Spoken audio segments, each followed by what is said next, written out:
Hiya and welcome to Brain Injury Bites, where we provide help and advice for people after a brain injury. My name's Brooke and I've lived with a traumatic brain injury since 2007. Hi, I'm Ashwini and I'm a trustee at Headway Warrington. I'm also a senior associate solicitor focusing on catastrophic injury, including brain injury. Right, hello and welcome to another edition of our Brain Injury Bites. This one I'm really excited about because we've actually got my treating clinical neuropsychologist, Russell Sheldrick. Hello, Russell. Hi, Brooke. Good to see you. Thank you for inviting me. Good to see you too. It's actually the first time I've seen you since before the pandemic started, so it's nice to see your face. Yeah, you too. We've had a few conversations over the past few years, but sadly the pandemic got in the way of meeting face to face, didn't it? Oh no, thank you for joining. It's nice to meet you. Obviously, I haven't met you before. It would be really lovely, actually, Russell, if you could just give us a little bit of an introduction as to who you are, what you do on a day-to-day basis, etc. My title is Consultant Clinical Neuropsychologist, which is quite a mouthful, but we're friendly people in this profession.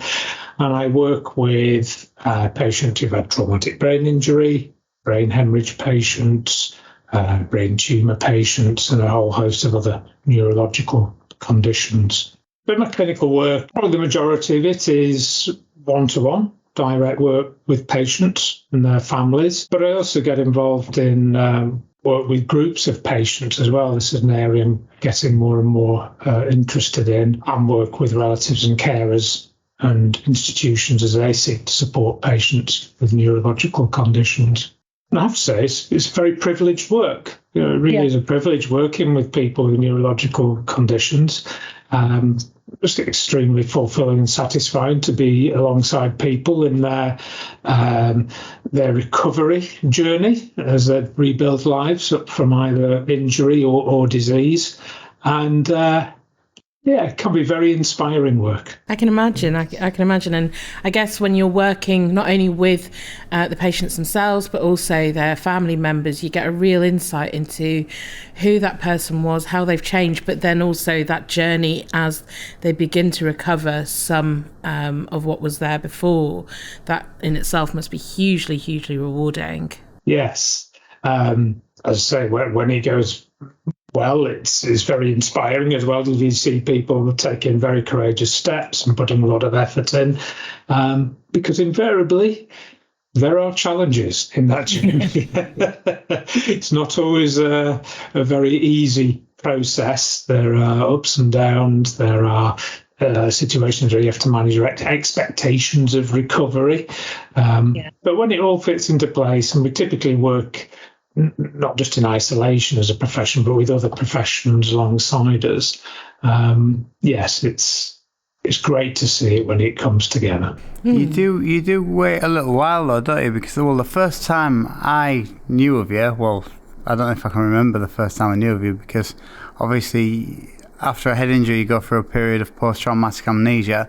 My parents told me that because I worked in a bar at the time, I got a lot of visitors. And I think my mum and my dad were quite nervous about you when they first saw you, because you were like in the corner of the room as these people were coming in to see me, and I kind of took over the ward with visitors, and they were thinking that you were really kind of upset with me. But you said that was really good initially to get that stimulation from your friends. So I can remember that, bro. And in a ward environment, so when you first came into hospital following your traumatic brain injury, we do have to be very careful in managing the environment, not just for you as a patient, but for those around you as well. And sometimes if situations become overwhelming, there's too much noise or there's too much sort of busy activity around, people can get distressed. But we were noticing that actually that was quite motivating for you. You were relating to your friends and clearly getting a bit of, I call it comfort, but just fun, a bit of normal life interaction with those people. So yeah, it was fine to let that continue. My question to you would be, at one point do you get involved? Clearly you're involved on a regular basis when patients are going through the rehab ward side of things, but do you have input sooner than that whilst still in the acute phases? I was told that you were waiting till I was out of post-traumatic amnesia. Tricky question to answer very directly and succinctly, but here at the Manchester Centre for Clinical Neurosciences, we have neuropsychology input nearly every stage of a patient's journey. Okay, so very little in the A&E stage, but when a patient is admitted to the trauma ward, we have psychology input there. So that's looking at quick assessment of a person's cognitive or information processing ability. If there's any behavioural disturbance that we need to work on whilst they're in those early stages of recovery, psychology will get involved there. And sometimes there is a need for emotional support early on. So from the early, very acute stages of a person's recovery, there will be some psychology input available, and that's decided on really by the team. If they feel the treating team on the ward needs some psychology support, they will request that, and we do our best to respond. I mean, Brooke, in your case, you had moved to what we call the acute rehabilitation ward, and that's where I was working at the time. So I was the psychologist on that ward. So you and I met at a very early stage in your recovery journey. And not everywhere in the country will have acute rehabilitation wards. It's typically that you're treated either surgically or medically, and then you away to rehab bed elsewhere. Here at the Neuroscience Centre in Manchester, we try to get rehab started as soon as possible. But the evidence is, whilst the brain's in this state of flux, if we get the right amount of stimulation and rehab exercise for that person's stage of recovery, we are perhaps speeding up their recovery, improving their chances of a better recovery.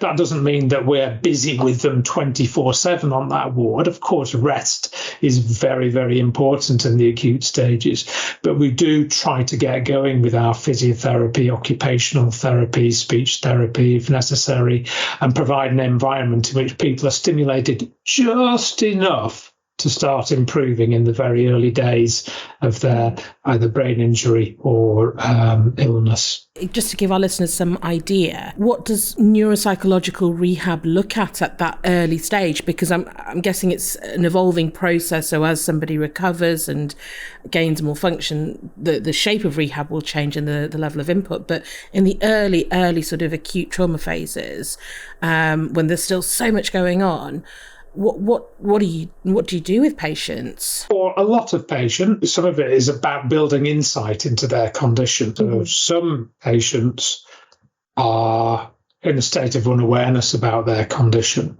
and therefore it's very hard for them to engage in tasks that they don't see as relevant. Why are you asking me to do these physical exercises? Why are you asking me to build up my independence in washing and dressing? Their insight can be compromised, and therefore psychologists would have to work with them very sensitively to develop insight in a way which doesn't overwhelm them and cause a very negative reaction. So we have to be very emotionally sensitive but quite firm in helping them understand why they are there, what's happened and what our plans are. Another role is understanding their cognitive abilities. So for example, if a physiotherapist wants to work on mobility and balance, and they're developing certain techniques to help the person improve in their mobility and balance, if they have memory difficulties, their rehab may get into a Groundhog Day kind of situation. Whereas if we understand the memory difficulties and we're working with cues to prompt a person's ability to remember key information about the exercises they have to do or the reasons why they're doing them, we've got a better chance of building up progress rather than just going back to square one. And another vital role in the early stages is normalizing people's feelings and reactions. So maybe as they develop insight, as you can imagine, that could be really upsetting. So once their life was okay, reasonably okay, and next they're told, no, you've got these problems, this has happened to you. Remember, for some people, like Brooke described, in the state of post-traumatic amnesia, they won't have any recollection of what happened to them. But as that insight builds up, then it's quite understandable that they're going to feel quite worried, quite sad, putting it mildly. And therefore, we have to provide an environment in which we are recognizing their emotions, normalizing them, and saying, yeah, of course, it's quite common to go through this. It's understandable. I guess it's like a grieving process and stuff. It is. It can be. It can be, yes. And obviously, a lot of uncertainty at that time. But if I'm like this now, does this mean I'm going to be like this for the rest of my life? And we don't always have answers to that. What we have to say is we're working on the assumption that we can make improvements in these areas. So you have us, the team, and a health service process that is designed to help you work through some of those situations and those fears. I can really relate to that emotional side that you said. I remember the first appointment I had with you, or the first appointment that I can remember. I remember going through this thing that I was forgetting people's names, and I was really conscious because, like, you know, someone would tell you the name, 2 minutes later they'd ask you the name and you'd forgotten, and I just thought everyone was perceiving that I was being really rude. I didn't realise that everybody would understand that I'd had a brain injury, and it was totally to be expected. And I remember you told me your name was Russell, and I thought, right, I'm going to remember this guy's name. And I thought, I'm really sorry to Russell. I've got a friend called Russell. So I just imagined you as like a really over-exaggerated version of Russell. So that's what I remember. I kept thinking about that all the time. So I really made a massive effort to remember your name. It's put a smile on my face because obviously you're not the first person to have gone through that ward who would struggle with staff members' names. And, you know, I remember, again, you saying, I feel as if I'm being rude and, you know, people think I don't care about them. And hopefully, well, from what you said, I was able to reassure you that that's not the case. But, I've had various versions of techniques to remember my name, including one person who was struggling to remember it. I said, well, you know, what does my name sound like? Can you come up with something that's in your imagination which will make it a bit funny or a bit odd? And he said, yes, you're the man in the crisp packet. What's that about? What's the noise a crisp packet makes, isn't it? It rustles. So that's how I remembered my name. I then got involved with a charity that you'll know real well, Basic, which is Brain and Spinal Injury Centre in Salford, which is just down the road. And there was a lady who's unfortunately passed away now, Mary Todd, and she used to run the memory class, and she used to call herself Mary. So that's how everybody remember that. And you pick up all these little ways of remembering things to patch up these problems that you've now got. And that's a role we as neuropsychologists have as well. We might have a few, if you like, off-the-shelf techniques which we are trained to help people with. But we're also learning from a patient who said, I found it really useful to use this, you know, for example, a mental image to help me remember somebody's name. Well, then we encourage other people to use those techniques as well. I remember, like, we used to set me these like memory exercises, and one of them was to watch a film and start off. I mean, this is how bad it was at first. It would start off at like a minute. And start like a timer, start a minute and then stop it, and then you'd have to write like a synopsis of what had happened in that last minute, and then you gradually increase it to 2, 3, 5, 10 minutes. And I used to get overconfident as well, and it was like the first time I went to, as a celebration of me supposedly getting my memory back, went to see the James Bond film, went to see a film. It was Casino Royale, and I remember my dad asking me afterwards, like, did I enjoy it? So I ain't got a clue what happened, but I did really enjoy it, yeah. I couldn't follow a film for such a long time. And in some ways, 15 years later, I can't now, but it's something that you definitely have to be aware of. It's lack of concentration, isn't it? But I think it's the more you practice it, the more it kind of improves. And I think something that's helped me massively for that is when I started driving, because obviously you hyper focus when you're driving, and driving to me was not like sitting down and doing a specific memory exercise. You're doing something that you enjoy, but you're also improving your concentration skills as well. And I think, the exercise you told us about just there, Russell, in terms of, what does my name sound like to you? Trying, coming up with word association or the memory Mnemonics, one. Yeah, I think it's, we've talked in the past about how people with traumatic brain injuries can suffer with rigid, or can display rather rigidity of thinking. So it's probably quite a useful exercise to try and encourage that sort of loosening of thought process and flexibility of thought process. Because I guess, at the end of the day, we're dealing with a muscle, and it is just creating that training muscle memory. What do you think, Russell, about the textbook claim that brain injury, well, something that I'd seen a number of times, with brain injury kind of heals for 2 years and it plateaus after that, or a maximum of 3 years. I think my personal take on that is, I guess maybe the physical healing does plateau, but I don't think you can stop making improvements. I think when I made my main improvements was after 3 years. Yeah, that's a really interesting point. And I think those studies which people often quote are saying it's a 2-year, if you like, curve upwards for recovery. I think the most rapid period of recovery in certain basic functions takes place in the first 2 years. But there are so many other variables. You think about, it was a few years after your injury, but that you started talking about studies or a work situation, returning to drive. So the brain's given a lot of other challenges throughout life, isn't it? Not just in the first 2 years. And the brain has to adjust and adapt once these new challenges happen. So for those people who are fortunate enough in having the drive to keep going and putting themselves in the way of new challenges, or having an environment, family, social situations which are constantly helping them move forward and think about what next, then, you can still have very significant recovery. What we don't know is that all the nerves and the nerve pathways growing back, or are we just developing new ways of doing things? If you like, hacks, workarounds, which the brain is extremely good at doing. A very dynamic organ, it's constantly rewiring. My brain's rewiring through doing this podcast.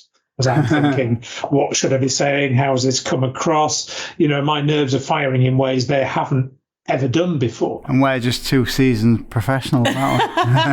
Exactly. I'm learning. In fairness, I think I am as well. It is that kind of constant exercise of listen to what you're hearing, and then where can I go with this? And I suppose we do it on a daily basis without even thinking about it. I think from experience, the only time I've it stopped or my recovery's gone backwards is when I've stopped, when I've kind of given up and stop making an effort.